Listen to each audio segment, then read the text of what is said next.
नमामि तव दास दास म्हणता, माते कशाचे भय.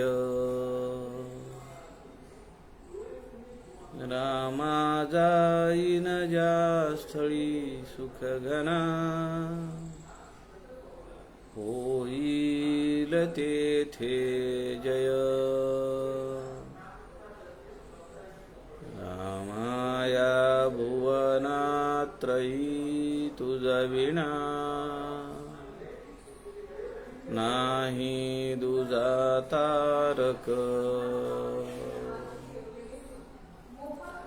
रामा तू सकलार्थ पूर्ण करीशी, तू तात मी बालक. शुकासारखे पूर्ण वैराग्य ज्याचे, वसिष्ठापरी ज्ञानयोगेश्वराचे.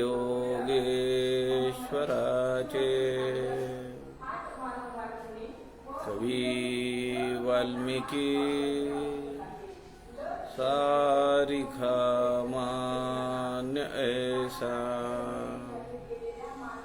नमस्कार माझा सद्गुरु रामदासा. मला वाटते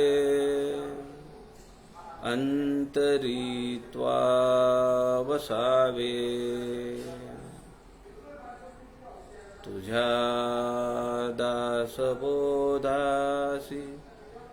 त्वा बोध व्हावे. अपत्यापरी पाजवी प्रेमरसा, महाराजया सद्गुरु रामदासा.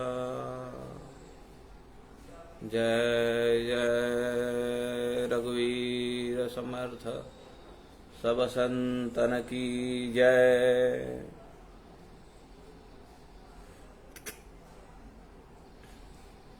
सज्जन हो, नमस्कार. सद्गुरु समर्थ रामदास स्वामींच्या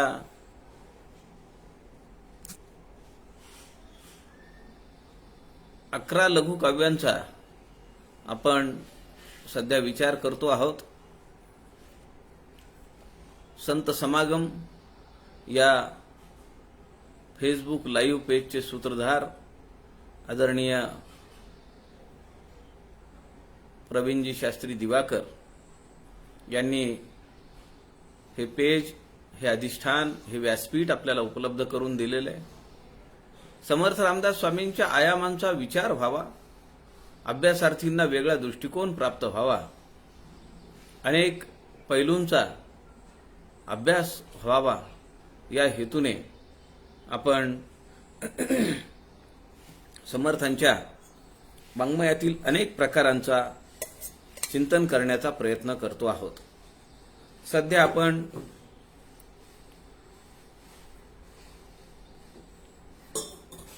समर्थांच्या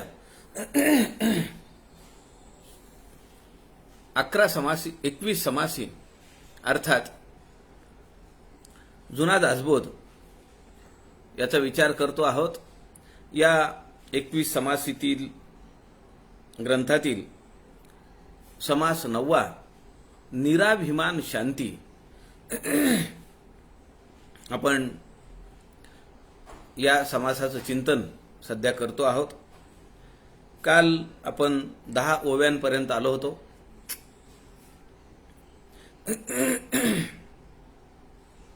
समर्थ सांगतायत की मी जाणलंय, मला ज्ञान झालंय, मला देव दिसला आहे, असं कुणीही सांगत नाही.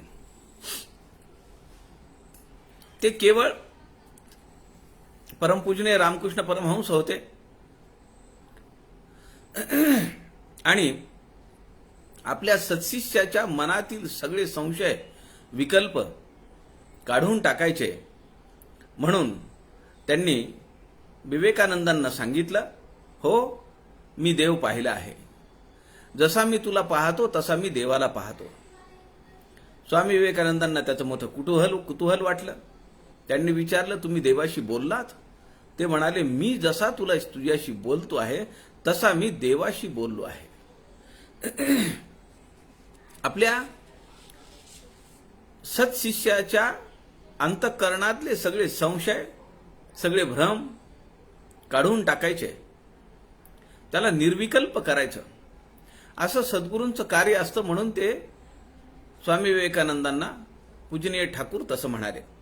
समर्थ म्हणतात की सामान्य माणसाने त्याला जेव्हा सिद्धी प्राप्त होते, त्याला जेव्हा काही गोष्टी घडू लागतात आणि त्याला असं वाटतं की अरे, मी हे ठरवलं होतं त्याप्रमाणे झालं, मी असं बोललो त्याप्रमाणे घडलं,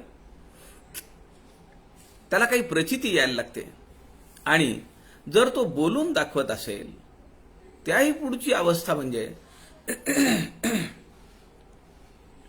समर्थ म्हणताय, तैसा आत्मा जपोन सांगणे, सांगता जाणीवेसी आणि उणे, बोलणे आणि बुरकावणे हे तयासी चले ना. त्या परब्रह्म स्वरूपाला मी जाणलं आहे. ज्याला जाणलं त्याच्यापेक्षा जाणणारा महत्वाचा होतो. कारण मी त्याला ओळखलंय, मी त्याला पाहिलंय, मी त्याचा अनुभव घेतलाय. म्हणजे आपलं मोठेपण दाखवणं, समर्थ म्हणतात की हे परब्रह्म स्वरूपाला चालत नाही. आणि जे खरे ज्ञानी असतात ते या भानगडीत कधीही पडत नाहीत. पुढे समर्थ काय म्हणतात त्याचा विचार आपण करूया. श्रीराम समर्थ श्रीराम. जरी अंधाराचा ढीग पडे, आकाश जावने दी आडे, तरीच स्वसुख सांगणे घडे, ज्ञातेपणे करुणी श्रीराम. तेथे उपमा मात्र चालेना, तर्का भूली पडे उमजेना, उमजले तरी सांगवेना, पारतया स्वरूपाचा श्रीराम. म्हणाल इतुके मी बोलिलो, तरी माझा अन्याय झाला मी चुकलो, परी यथार्थ जाणा मुकलो, जाणीवे पासुनी श्रीराम. मी जे बोलतो काही ते माझे प्रमाण नाही, मज सकळ लोका कोणीही न मानिजेत ज्ञातृत्वे श्रीराम. म्हणून या मी ब्रह्मपिसा, बडबड करीतो भल तैसा, मज बरे म्हणेल तोही पिसा, माणुसकी त्यासी नाही श्रीराम. समर्थ म्हणतायत,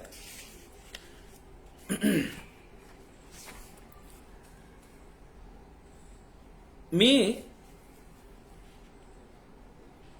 त्याला एक रूपक देतायत समर्थ या ठिकाणी. जरी अंधाराचा ढीग पडे, आकाश जावनेदी आडे, तरीच स्वसुख सांगणे घडे, ज्ञातेपणे करुणी. समर्थ म्हणतायत, अंधाराचा मोठा ढीग पडलाय, एक दृष्टांत आहे हा. आणि त्या ढिगाकडे जाताना मला आकाश आडवं येत आहे, म्हणून मी जाऊ शकत नाही, असा दावा करून आत्मसुखासंबंधी सांसाना माणसाची फजिती होते. दृष्टांत काय? अंधार आहे, अंधार काळोख आहे. आता काळोख दिसतोय आणि मी इथं उभा आहे. कुणी म्हणतं की तू का जात नाही, ते काळोख का बाजूला करत नाही?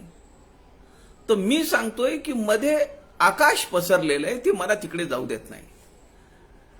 आकाश हे तत्व आहे, मान्य आहे, परंतु ते पलीकडे जाऊ देणार नाही का? पण लोकांना काहीतरी निमित्त लागतं. अर्जुनाला निमित्त होतं. खरं तर त्याच्या मनामध्ये ते धारिष्ट्य नव्हतं कुरुक्षेत्रावर लढण्याचं. त्याच्या मनामध्ये संशय निर्माण झाले. एवढं मोठं सैन्य, आपल्याला झेपेल का, आपल्याला जमेल का? म्हणून त्यांनी पळवाट काय काढली आहे की मी माझ्याच आप्तस्वकीयांना मारायचं, त्यांचा रक्तपात घडवायचा आणि त्यांना मारून मी हे राज्य घ्यायचं. कशासाठी करायचं हे सगळं? आणि मग त्यांनी अनेक उपप्रश्नही मांडले. माझ्याच नात्यातल्या सवाष्णींना मी विधवा करीन, मग वर्णसंकर होईल वगैरे वगैरे. हे एक निमित्त झालं. तसं या ठिकाणी आकाश पुढे आहे ते मला जाऊ देत नाही असं म्हणून सांगणं म्हणजे आत्मसुखापासून आपण वंचित होणं आणि त्यासाठी वेगवेगळी कारणं शोधणं आहे. आपल्याला माहिती आहे की आपलं आत्मसुख कुठे आहे? ते अंतःकरणात आहे. तुझे आहे तुझं पाशी परी जागा चुकलाशी. त्याला आतल्या आत पोचण्यासाठी आपल्याला जमत नाहीये.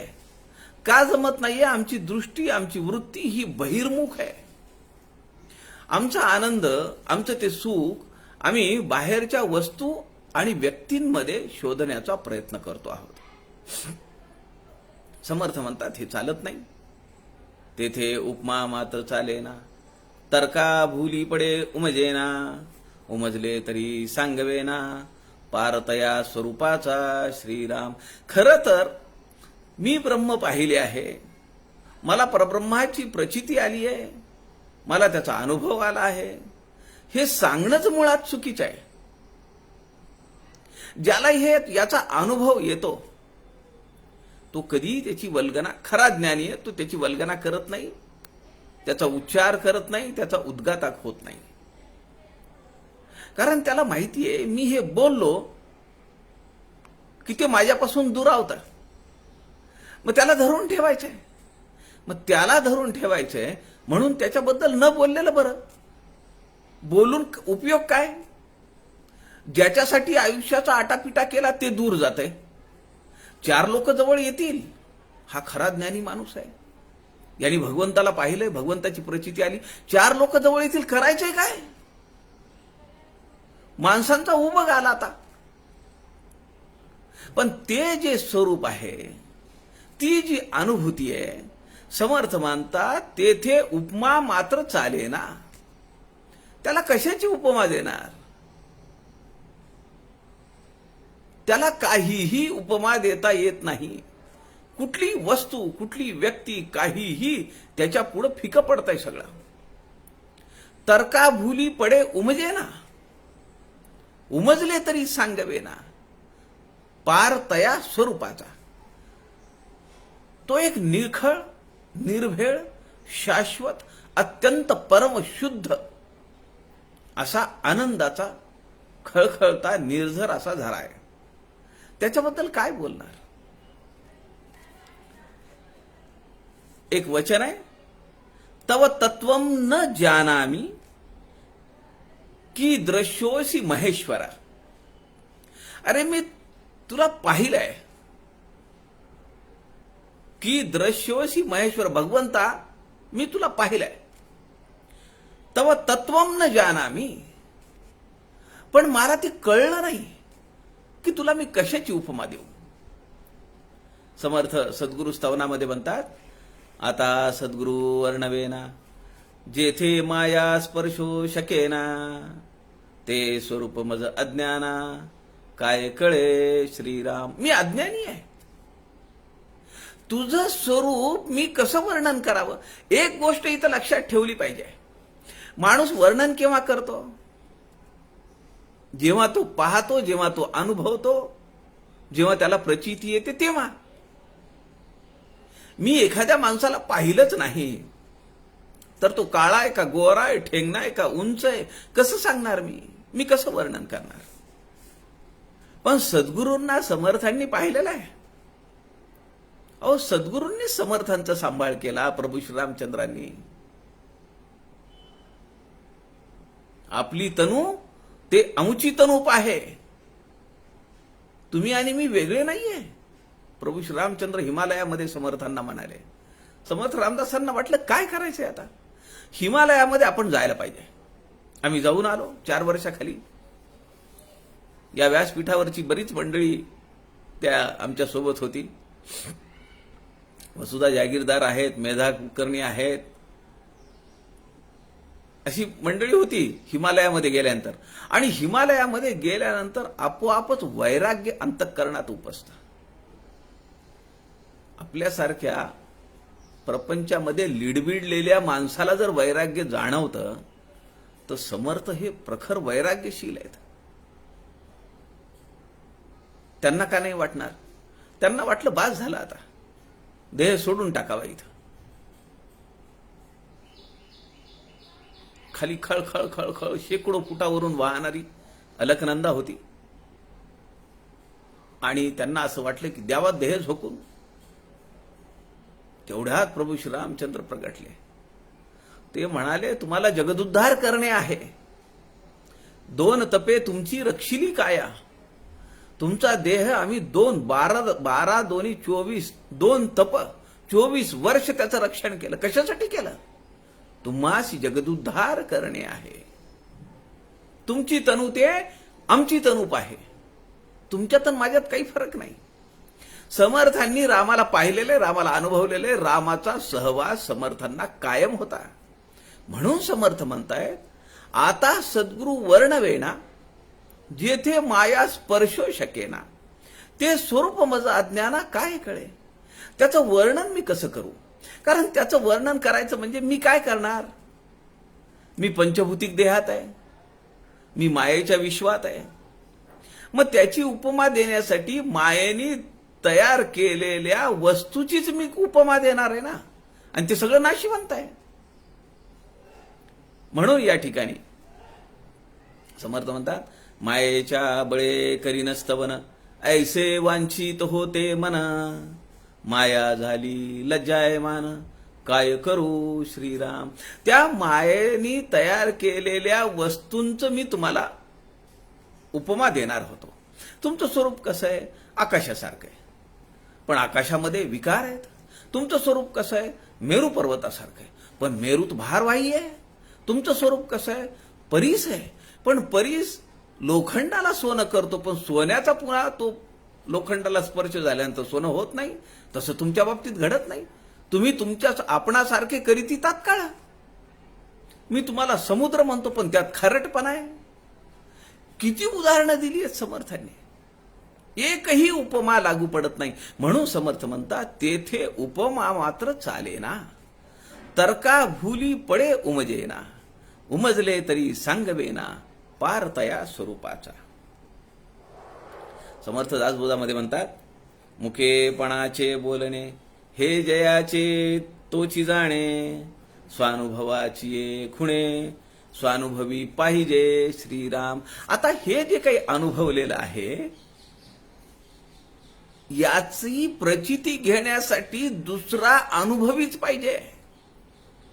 योगी जाणावा योगेश्वरे. कुणी कुणाला नाही जाणू शकत. समर्थ एका अभंगामध्ये म्हणतात, त्याचं स्वरूप वर्णन करतात, रामाचे भजन तेची माझे ज्ञान. याला फार सुरेख चाल आहे. ती काही मला गायकी गळा नसल्यामुळे ती येणार नाही. परंतु रामाचे भजन तेची माझे ज्ञान, तेने समाधान पावईन. भीमसेन जोशींच्या आवाजातला हा अभंग आपण ऐकला पाहिजे. फार सुरेख अर्थपूर्ण आहे. रामाचे भजन तेची माझे ज्ञान, तेने समाधान पावईन. रामाचं भजन केल्यानंतर मी समाधान माझं होत आहे. रामासी वर्णिता देही आली विदेहिता.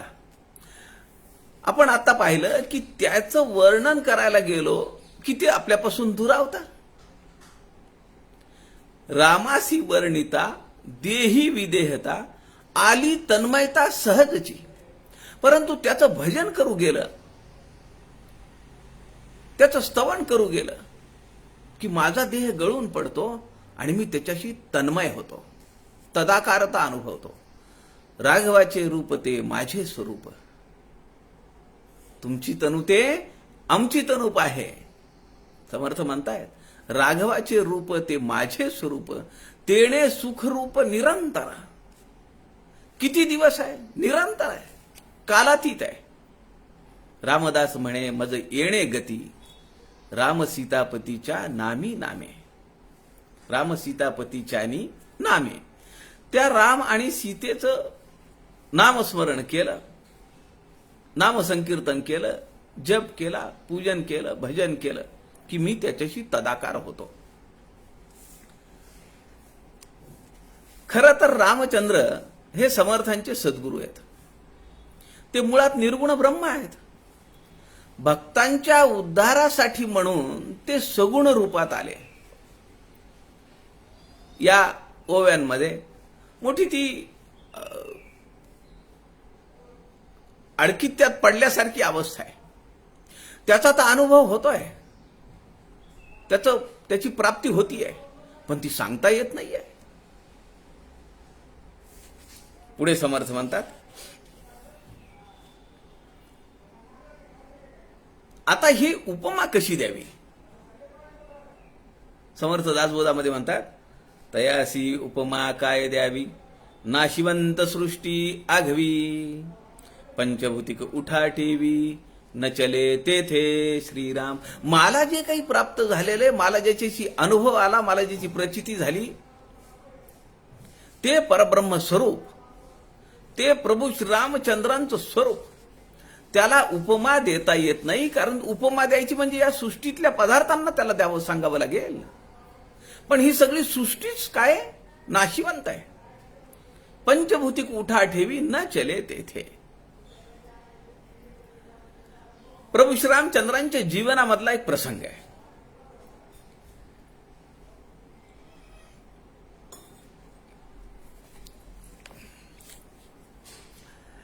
प्रभू श्रीरामचंद्र आणि लक्ष्मण आणि महर्षी विश्वामित्र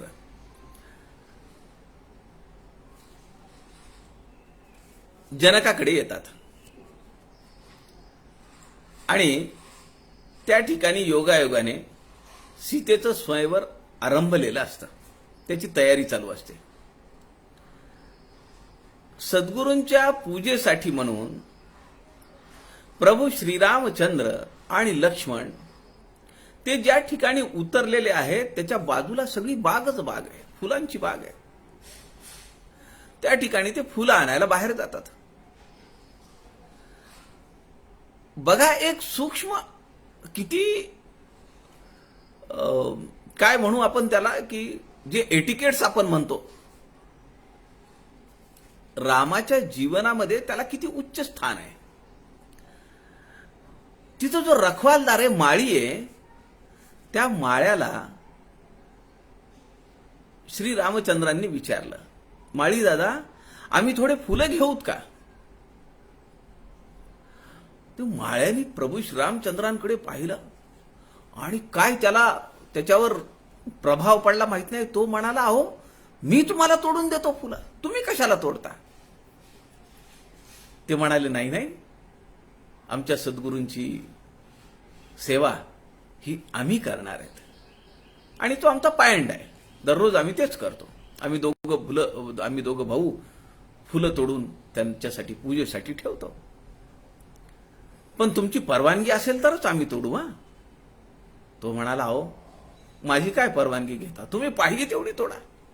आणि फुलं तोडत असताना तिथे एक अत्यंत अद्भुत रोमांचक असा प्रसंग घडलेला आहे. त्या पुष्पवाटिकेमध्ये सीता तिच्या मैत्रिणींसोबत आलेली आहे. तिथं जलाशय आहे. तिने स्नान केलं आणि देवीच्या मंदिरामध्ये ती देवीच्या पूजनासाठी गेली. तिच्या मैत्रिणींपैकी एक मैत्रीण, एक दासी, ती बाहेर गेली आणि तिने पाहिलं की दोघे जण, दोन किशोर वयातले तरुण फुलं तोडतायत आणि ज्यांच्याबद्दल आपण कालपासून ऐकतो आहोत, सगळीकडे चर्चाच आहे यांच्या सौंदर्याबद्दल. बहुतेक तीच ही दोन मुलं आहेत. ती धावत पळत येते मंदिरामध्ये. सीता देवीची पूजा करून उठतीये आणि ही तिला जाऊन धडकते. ती म्हणते, वेंधळ्यासारखं काय करतेस असं? ती म्हणते, माझी अवस्थाच तशी आहे, मी ते पाहिलंय त्यांना. हिला समजत नाही सीतेला की ही काय बोलतीये. ती म्हणाली, कुणाला पाहिलं तू? तेव्हा त्या दासीच्या तोंडून जे उत्तर आलेलं आहे ते आहे, न तत्र वाग गच्छती. मी जे पाहिलंय त्याचं वर्णन नाही करू शकत. सीतेची सखी रामाचं वर्णन करतीये. ती असं आहे, प्राप्त कुमर युग बघण्या बागे, वय किशोर सुंदर सर्वांगे, श्यामल गौर कवण वा खाणी, गिरा अनयन नयन विनवाणी, ऐकुनी सब सखी सुजाण हर्षित, जाणती सीता अति उत्कंठित. भावार्थ याचा असा आहे, मी त्या दोघांना पाहिलंय सीते, पण ज्या डोळ्यांनी पाहिलं ते तिचं वर्णन करू शकत नाहीत, आणि जे तोंड त्यांचं वर्णन करतायत त्यांना पाहता येत नाहीये. किती सुरेख संकल्पना, किती मोठा दृष्टांत आहे. अशी अवस्था सद्गुरूचं रूप पाहिल्यानंतर, परमात्म्याचं स्वरूप पाहिल्यानंतर त्या साधकाची होतीये. डोळ्यांनी पाहिलंय त्याचं वर्णन तोंड काय करणार? आणि जे वर्णन करणारं तोंड आहे ते पाहू शकत नाहीये. रामांची सुद्धा जेव्हा सीता बाहेर येते तिलाही उत्कंठ आहे, कारण या शेवटच्या चरणामध्ये म्हणलंय, ऐकुनी सब सखी सुजान हर्षित. सगळ्या आनंदात आल्या, सगळ्यांनी ते ऐकलं. जाणती सीता अति उत्कंठित. सीतेच्या सुद्धा लक्षात आलं की गावामध्ये आपली जी चर्चा चालू आहे ती त्यांच्याबद्दलच आहे, त्या कुमारांबद्दल, आणि तिला सुद्धा उत्कंठा निर्माण झाली. आता हे दोघे जण जेव्हा पाहतात सीतेला तेव्हा यांची अवस्था काय? देख सिय सोमा सुख पावा, हृदय सराहत वचननु आवा. रामाची अवस्था अशी आहे, देख सिय सोमा सुख पावा. रघुवंशातला हा राम, त्याला अत्यंतिक सुख प्राप्त झालं. हृदय सराहत, तिची सराहना करतंय अंतःकरण. वचननु आवा, परंतु बोलता येत नाहीये. अशी अवस्था या प्रसंगी झालेली आहे रामाच्या चरित्रामध्ये. समर्थ या ठिकाणी हेच वर्णन करतायत की तयासी उपमा काय द्यावी, नाशिवंत सृष्टी आघवी, पंचभूतिक उठा ठेवी, न चले तेथे. समर्थ म्हणतायत, तेथे उपमा मात्र चालेना, तर्का भूली पडी उमजेना, उमजले तरी सांगवेना, पार तया स्वरूपाचा. आता ह्याच्या पुढे समर्थ म्हणतात, पण मी जे काही बोललोय तुम्हाला ते कुठल्या भावनेने बोललो, कुठल्या भावनिक अवस्थेत बोललो, कुठल्या मानसिक अवस्थेत मी तुम्हाला बोललो?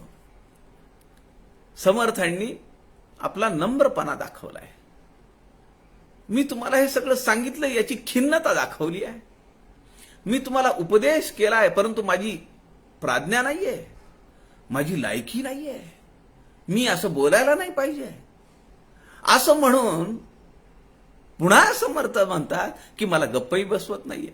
फार मोठा सुरेख प्रसंग समर्थांनी या पुढच्या ओव्यांमध्ये वर्णन केलंय. म्हणाल इतुके मी बोलिलो, तरी माझा अन्याय झाला मी चुकलो, परी यथार्थ जाणा मुकलो, जाणीवे पासुनी श्रीराम. मी तुम्हाला जे मी जाणलंय त्याच्याबद्दल मी तुम्हाला बोललो, चुकलो बरं का. माझा अन्याय झाला, मी चुकलो, मी अन्यायी आहे, मी चुकलो.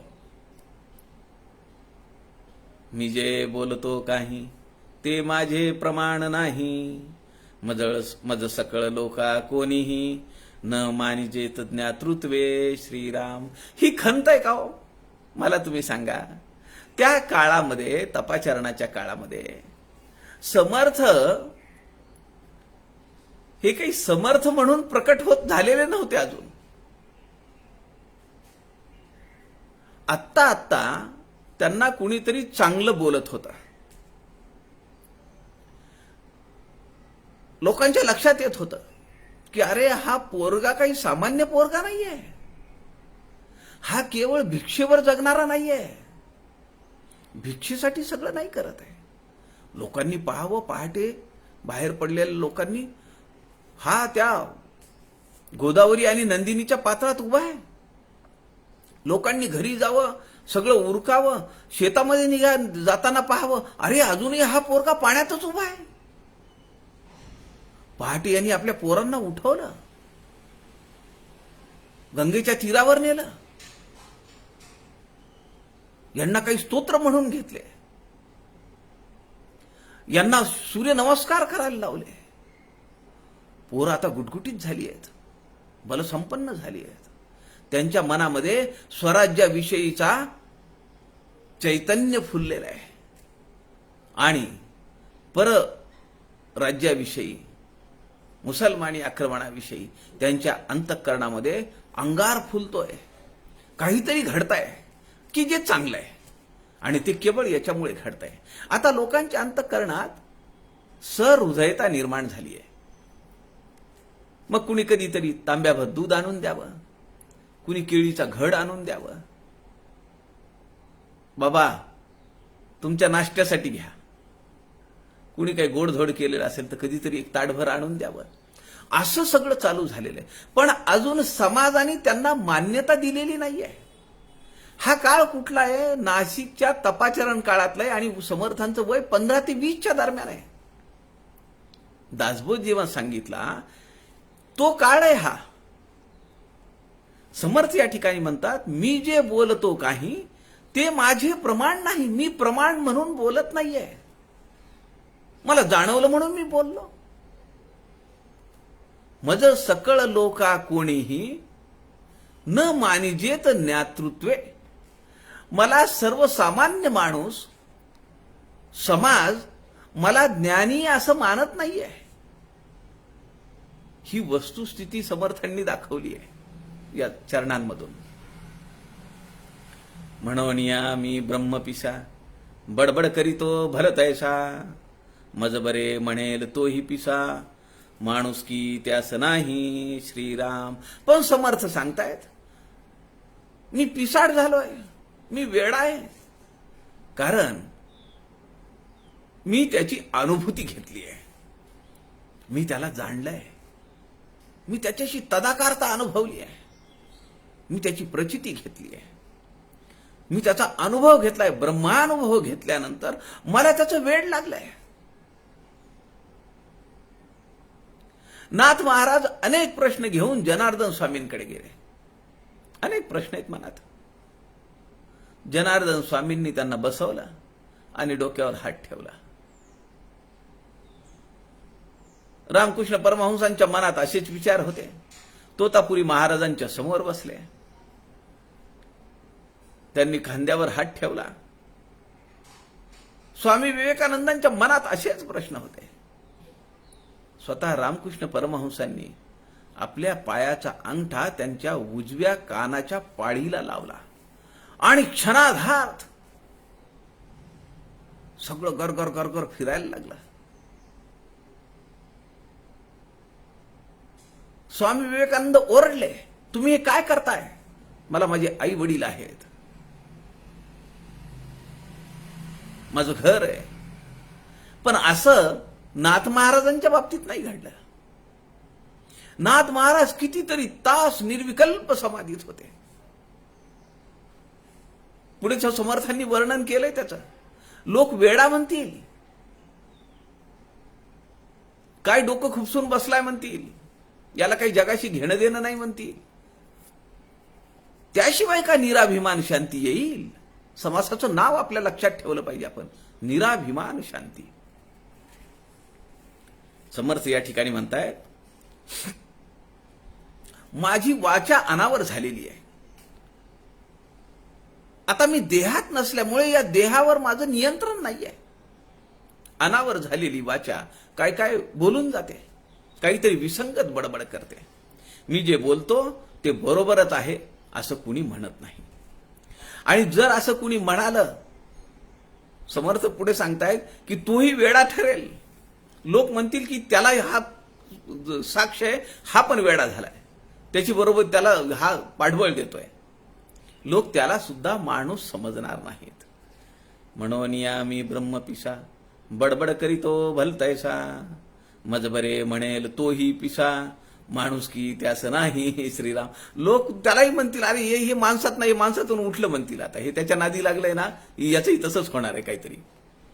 माझे पोटी होती हाव, जे जाणून घ्यावे वस्तूचे नाव, तव विचारिता शुद्ध उपाव, खंटोन गेला श्रीराम. माझ्या अंतःकरणात इच्छा होती की मी त्या परब्रह्म स्वरूपाला जाणून घ्यावं, अशी माझ्या अंतःकरणात तीव्र इच्छा होती. पण मी जेव्हा त्याचं चिंतन करायला लागलो, जेव्हा त्याच्याशी तदाकारता अनुभवू लागलो, तेव्हा त्याला जाणून घेण्याचे सगळे उपाय, सगळे साधना मार्ग हे तोकडे आहेत हे माझ्या लक्षात आलं.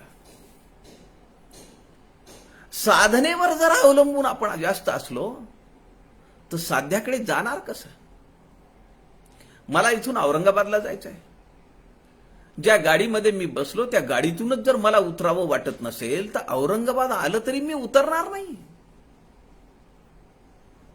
आणि औरंगाबाद निघूनही जाईल.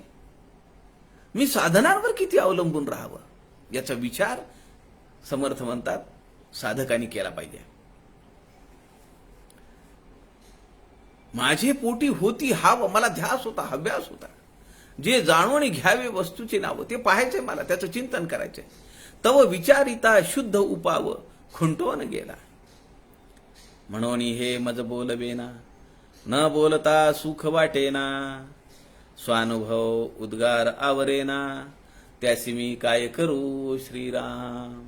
समर्थ म्हणतात की मला हे बोलवत नाहीये, हे मी स्वतःहून बोलायचे म्हणून बोलतो असं नाही.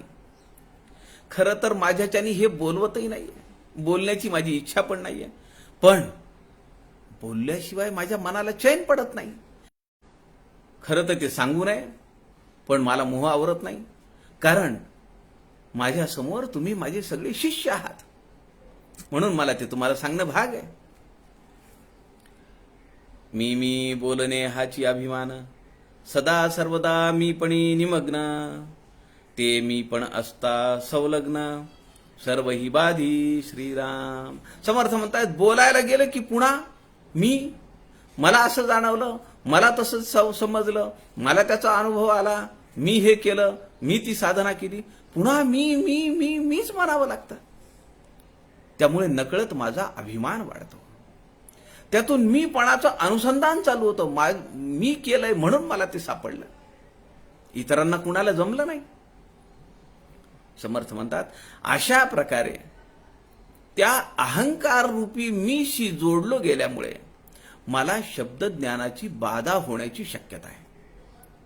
आणि एकदा ही बाधा झाली की सगळ्या विश्वाचे पाश मला पडतील. मी बोलणे हाची अभिमान, सदा सर्वदा मी पणी निमग्न, ते मी पण असता संलग्न, सर्व ही बाधी. मी त्याच्याशी अनुसंधान जोडलं की मला सगळे पाश पडतील, सगळे बंध निर्माण होतील. आणि आपल्याला माहिती आहे की अहंकार माणसाच्या मनात आला की ती वस्तू दुरावते. हे मुख्य सूत्र आहे, मूळ सूत्र हे आहे. मी त्याला पाहिलं म्हणलं की ते दूर निघून जातं, ते दुरावतं.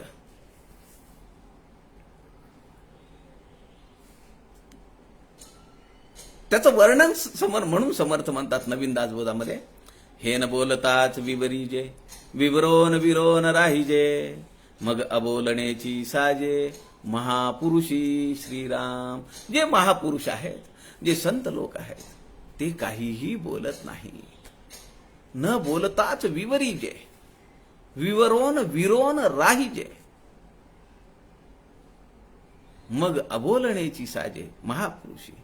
शब्दची निशब्द होती, श्रुती नेती नेती म्हणती, हे तो आले आत्मप्रचिती, प्रत्यक्ष आता श्रीराम. पदार्थ ज्ञान जेव्हा सरे, द्रष्टा द्रष्टेपणे नुरे, ते समयी उतरे फुंजमीपणाचा श्रीराम. खरं तर त्याला पाहिल्यानंतर, आता एक उदाहरण घेऊन चला आपल्या प्रपंचातलं, समाज व्यवहारातलं. समजा मी गाडी घेतली आहे आणि ती गाडी कधी कुणाला दाखवू, काय नाही, कशी फिरवू, त्या गाडीमधून जाताना कसा हात वर करून लोकांना सांगू की माझ्याकडे पण गाडी आहे, असा एक मनामध्ये अहंकार असतो. आणि थोड्या दिवसानंतर मी मित्राकडे जातो. पहिल्यांदाच तिथं गेलो आणि पाहिलं की त्याच्या व्हरांड्यामध्ये 4 गाड्या आहेत. मी त्यांना सहज विचारतो, कुणी आलंय का तुमच्याकडे? ते म्हणतात, नाही हो. का नाही? तुमच्या व्हरांड्यात 4 गाड्या आहेत. ते म्हणतात, ते तीन मुलांच्या आहेत आणि एक माझी आहे. अरे, तुमच्याकडे 4 गाड्या? हो. आणि दर 4 वर्षानंतर आम्ही गाडी बदलत असतो. तेव्हा माझा फुंज उतरतो का नाही? एका क्षणात मी जमिनीवर येतो. समर्थ या ठिकाणी म्हणतात, पदार्थ ज्ञान जेव्हा सरे, पदार्थाच्या पलीकडे परब्रह्म स्वरूप आहे. जेव्हा हे सगळे पदार्थ संपले, भौतिक ज्ञानाच्या पलीकडे मला प्रचिती आली, अनुभूती आली. द्रष्टा द्रष्टेपणे नुरे, तो उरतच नाही. मी पाहणारा आहे, मी त्याला पाहतो आहे असं म्हणणारा उरत नाही, त्याचं अस्तित्व राहत नाही. ते समयी उतरे फुंज मीपणाचा. हे महत्वाचं आहे.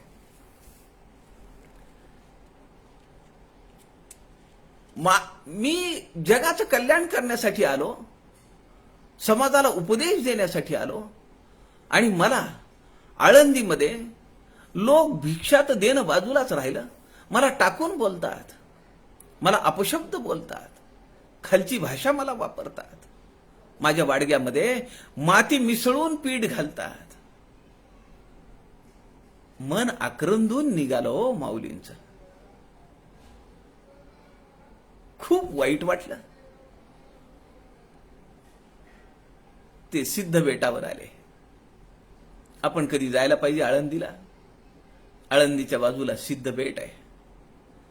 गावात कुणी राहू देत नव्हता. ही 4 भावंड सिद्ध बेटावर आली. सिद्ध बेटावर एक झोपडी बांधून राहिली आहेत. निवृत्ती महाराज आणि माऊली ज्ञानेश्वर दादा दोघे जण माधुकरी मागून आणायचं काम करतात. सोपान दादा आणि मुक्ताबाई, ब्रह्मचैतन्याची पुतळी आहे ही. ती सगळं घरातलं बघतीये. काट्या कुटक्या आणायला हे दोघं भाऊ बहीण गेले. माऊलीचं मन आक्रंदून निघालं. माऊली झोपडीत आली, दार लावलं. त्या दाराला नाव आहे ताटी. झोपडीचं दार की जे बांबूच्या पट्ट्यांनी बांधलेलं आहे आणि गवतांनी शाकारलेलं आहे, त्याला म्हणतात ताटी. दार लावून घेतलं, पद्मासन घातलं. डोळ्यातून अश्रू वाहत आहेत. मी समाजाच्या उन्नयनासाठी आलो आणि समाज मला माधुकरी देत नाहीये. देत नाही, अपमानास्पद भाषा बोलताय. माझ्या पिठामध्ये माती मिसळताय. माधुकरी मी खाऊ नये म्हणून त्यात घाण मिसळतायत. काय वाईट केलं आम्ही? अत्यंतिक क्षोभ मनात चालू आहे आणि तो सगळा बाहेर उमटून पडतोय अश्रुपाताच्या रूपाने. पद्मासनात माऊली बसलेली आहे. थोड्या वेळाने मुक्ताबाई आल्या. त्यांनी पाहिलं, ज्ञानोबा आत बसलेला आहे, पद्मासनात बसलेला आहे. चेहऱ्यावरचे भाव पाहिले आणि मुक्ताबाई म्हणाली, ताटी उघडा ज्ञानेश्वरा. माऊलींसाठी, माऊलींच्या उद्देशाने लेकी बोले सुने लागे या अर्थाने घ्यायचंय आपल्याला. खरं तर माऊलींसाठी रचलेले आहेत का हो हे 11 अभंग? आज ब्रह्मचित्कला पूजनीय संत श्रेष्ठ मुक्ताईंचा पुण्य स्मरणाचा दिवस आहे. अनेक रचना केली. ज्ञानबोध, हरिपाठाचे अभंग, 350 पेक्षा जवळपास जास्त रचना मुक्ताबाईंची आहे. आणि त्या 11 अभंगांमध्ये एक अभंग निराभिमान शांतीला लागू पडणार आहे. तो अभंग तुम्हाला म्हणून दाखवतो. संत तोची जाणा जगी. कोण आहे संत? संत तोची जाणा जगी, दया क्षमा ज्याचे अंगी. फक्त गंध कोरण्यासाठी अर्धा तास लागत असेल, गळ्यामध्ये घातलेला रामनामी तो बरोबर आहे का नाही तो पाहण्यासाठी आरसा लागत असेल, बटणं लावली आहेत का, कॉलर नीट आहे का, इकडे लागलंय का तिकडे लागलंय का, ह्याच्यात जर वेळ जाणार असेल तर तो संत नाहीये. मुक्ताई म्हणते संत तोची जाणा जगी, दया क्षमा ज्याचे अंगी. लोभ अहंता न ये मना. मी त्या परब्रह्माला पाहिलं याबद्दलचा लोभ, त्याबद्दलची अहंता मनामध्ये येता कामा नये. जगी विरक्त तोची जाणा. मूळ स्वभाव हा विरक्त असला पाहिजे. आणि नाटक मात्र रागाचं लोभाचं केलं पाहिजे. जगी विरक्त तोची जाणा, इहपर लोकी सुखी, शुद्ध ज्ञान ज्याचे मुखी. इहपर लोकी म्हणजे या आणि त्या लोकामध्ये तुम्ही सुखी आहात. तुम्ही असं बसून कसं चालेल? ज्ञानदादा, असं बसून कसं चालेल? समाजावर एवढा क्षोभ प्रकट करून कसं चालेल? त्यांच्याबद्दल मनामध्ये आक्रंदून कसं चालेल? शुद्ध ज्ञान ज्याचे मुखी. मिथ्या कल्पना मागे सारा. सगळ्या कल्पना या मिथ्या आहेत. मिथ्या कल्पना मागे सारा. ताटी उघडा ज्ञानेश्वरा. ताटी उघडा ज्ञानेश्वरा. परब्रह्म स्वरूपाची प्राप्ती झाल्यानंतर मला ते जाणवलंय, मी त्याची अनुभूती घेतलीये, मी त्याची प्रचिती घेतलीये. आता माझी आणि त्याची तदाकारता पाहिजे तेव्हा मी घडवू शकतो. हा अहंकार साधकाला खाली घसरगुंडी प्रमाणे खेचून आणतो. हे सगळं ऐकल्यानंतर शिष्य अत्यंतिक भारावून गेलाय. म्लान वदने बोले. आता शिष्य म्हणतो, तव शिष्ये विनविले, म्हणे स्वामी नवचे हे टाकिले. हे ऐकता मनी संक्रमले, आशंकेचे बिढार श्रीराम. टाकावेसे माझी मनी, परी हे ढळेना जवळुनी. तरी यासी काय करावे मज लागुनी. सांगिजो जी स्वामी श्रीराम. आपण मला ते सांगा. स्वामी आहात माझे, आपण दया सिंधू आहात, आपण कृपा सिंधू आहात. शिष्याने विनंती केली आहे, प्रार्थना केली आहे की स्वामी, मी पणा टाकलेला माझ्या तर कुणी पाहण्यात किंवा ऐकण्यात नाहीये. अंतःकरणाला आपण प्रश्न विचारला पाहिजे आपल्यापासून. मी पणा गेलाय असा कुणी माणूस दिसला? मी तर पाहिलाही नाही आणि ऐकलाही नाही. माझ्या आयुष्यात मी ऐकला नाही. ज्याची देहबुद्धी गेली आहे, ज्याचा मीपणा गेलाय, अशा माणसाबद्दल मी ऐकलंय परंतु त्याला पाहिलेलं नाही. समर्थांचा शिष्य म्हणतोय की मी असा मीपणा टाकलेला माणूस आम्ही तर काही कुणी पाहिला नाही आणि ऐकलाही नाही. हे ऐकता मनी संक्रमले, आशंकेचे बिढार. आता मनामध्ये आशंका निर्माण झाली आहे की असं होऊ शकतं का? बरं, तुम्ही हे सगळं म्हणताय त्यावरून मला सुद्धा वाटतंय की माझ्यातला मीपणा गेला पाहिजे. टाकावेसे माझी मनी, परी हे ढळेना जवळुनी. तरी यासी काय करावे मज लागुनी.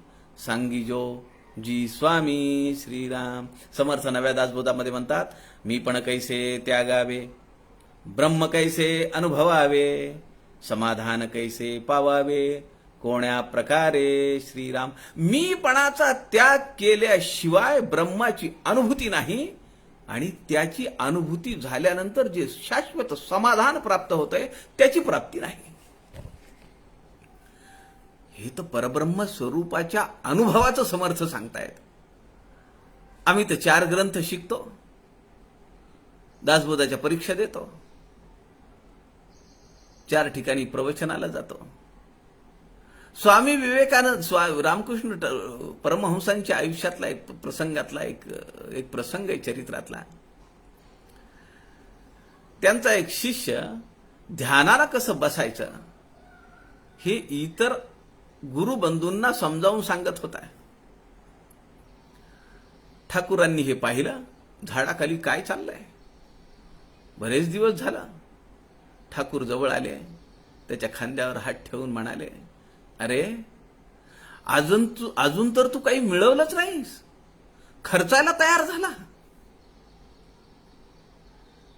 आम्हाला असं वाटतं 4 ग्रंथ शिकले, 2-4 परीक्षा दिल्या, नाथांच्या भागवताची परीक्षा दिली, तुकाराम महाराजांच्या गाथांची परीक्षा दिली की मला ते ब्रह्म सगळं आकळलंय. आता मी प्रवचन द्यायला, कीर्तन करायला मोकळा आहे, अशी धारणा आमची होते.